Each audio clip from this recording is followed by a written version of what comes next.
Selamat pagi, bapak-bapak, ibu-ibu, saudara-saudari dimanapun berada. Shalom, berkah dalam. Berjumpa kembali dengan Sugeng Pramono dalam renungan Lukas 21 ayat 29 sampai 33. Sabda Tuhan tidak akan hilang. Sebuah surat kabar pernah memuat kartun lelucon yang menggambarkan seorang tukang obat penembuh rambut di jalan menggembar-gemborkan khasiat obat yang dia jual. Anda tahu apa yang lucu dari kartun itu? Kepala si tukang obat botak. Kartun ini memperlihatkan bahwa perkataan si tukang obat tidak dapat dipercaya karena keberadaan dirinya sama sekali tidak menggambarkan manfaat obat yang dia beritakan. Dalam berikut ini Tuhan Yesus memberitahukan tentang kedatangannya yang kedua kali. Dalam bacaan lain kita tahu bahwa akan ada masa yang diperuntukkan bagi bangsa-bangsa bukan Yahudi.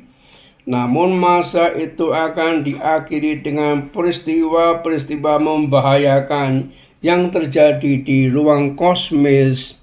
Akibatnya kecemasan menguasai setiap orang di bumi ini.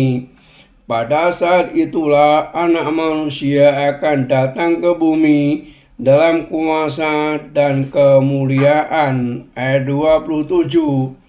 Meskipun orang lain cemas akan situasi dan kondisi saat itu, tetapi saat itu justru menjadi saat yang melegakan bagi orang beriman. Karena itu saat adalah saat pembebasan. Ayat 28.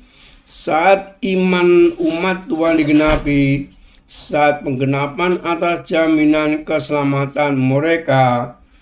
Lalu kapan saat itu terjadi? Yesus tidak memberitahu waktunya secara persis. Beliau hanya memberitahu bahwa bila semua tanda-tanda itu telah terlihat, berarti kedatangan anak manusia sudah mencapai saatnya. Ayat 29 sampai 31. Anda percaya pada perkataan Yesus tentang kedatangannya yang kedua kali dan tentang tanda-tanda yang mendahului semuanya itu? Ya, harus demikian karena beliau bersabda dengan otoritas yang jauh lebih besar daripada otoritas para nabi. Beliau bersabda sebagai anak Allah yang maha tinggi, menjamin bahwa firman-Nya abadi dan tidak akan lekang oleh waktu. Kita yang hidup zaman now juga berada dalam masa penantian kedatangan Kristus yang kedua kali. Bila Anda telah percaya kepada Kristus, bersyukurlah dan hiduplah terus dalam pengharapan dan kesetiaan kepadanya. Wartakanlah juga berita kesukaan dan pengharapan ini kepada orang yang belum mengenalnya.